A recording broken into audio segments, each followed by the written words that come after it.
ராணிப்பேட்டை மாவட்டம் ஹன்சாநகர் மற்றும் ஹாஜிப்பேட்டை பகுதிகளில் உஸ்மான் என்பவர் தனது சேதமடைந்த வீட்டை மறுசீரமைக்க முயன்றபோது வனத்துறையினர் அதை எதிர்த்து அவதூறாக பேசியதால் 200க்கும் மேற்பட்டோர் மறியல் போராட்டத்தில் ஈடுபட்டனர்.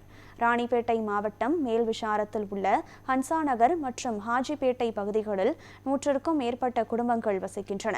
இந்நிலையில் உஸ்மான் என்பவர் தனது சேதமடைந்த வீட்டை மறுசீரமைப்பு செய்ய முயன்றபோது வனத்துறையினர் எதிர்ப்பு தெரிவித்து அவரை அலுவலகத்திற்கு அழைத்து சென்று அவதூறாக பேசினர். இதனால் 200க்கும் மேற்பட்ட பொதுமக்கள் வீட்டுமனை பட்டா வழங்க கோரி ஆற்காடு வேலூர் சாலையில் மறியல் போராட்டம் நடத்தினர். இதனால் அப்பகுதியில் போக்குவரத்து பாதிப்பு ஏற்பட்டது. மேலும் போராட்டம் போலீசாரின் சமரசம் மூலம் முடிவுக்கு வந்தது. மாவட்ட சிறுபான்மை பிரிவு அண்ணா திராவிட முன்னேற்ற ராணிப்பேட்டை மேற்கு மாவட்ட கழக தலைவராக இருக்கிறேன். எங்களுடன் எங்களுடைய நகர செயலாளர் இப்ராஹிம் கலீல் அவர்கள் இருக்காங்க, கவுன்சிலர் சேட் இருக்கிறாங்க.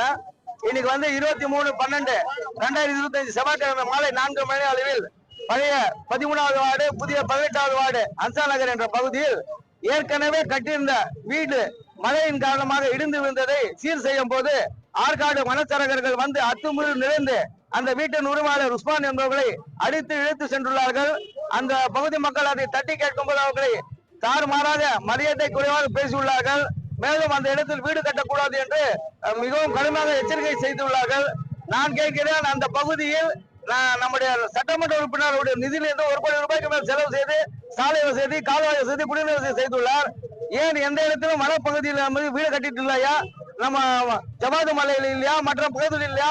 இங்க விஷயத்துல மட்டும் ஏன் இஸ்லாமிய மக்கள் வாழ்றாங்க அப்படின்னு சொல்லிட்டு அவங்களுக்கு இந்த மாதிரி அடிக்கடி அராஜகம் செய்யறாங்க.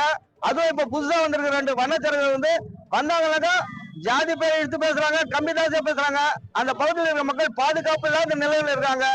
அங்க 50 வருஷமா குடியிருக்காங்க. அந்த ஜனங்களுக்கு வீட்டு வரி இருக்குது, குழா வரி இருக்குது, மின்சார வரி இருக்குது, எல்லாம் இருக்குது. அரசாங்கமே எல்லா வசதியும் செஞ்சிருக்குது.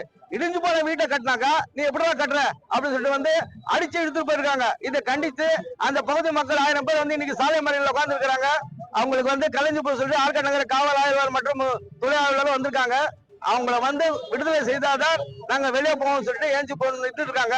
அதனால உடனடியாக அவர்கள் விடுதலை செய்யணும். இந்த நடவடிக்கையில் ஈடுபட்ட அந்த அதிகாரிகள் மீது நடவடிக்கை எடுக்கணும். மேல அதிகாரிகள் பேர்னா ராஜசேகரா.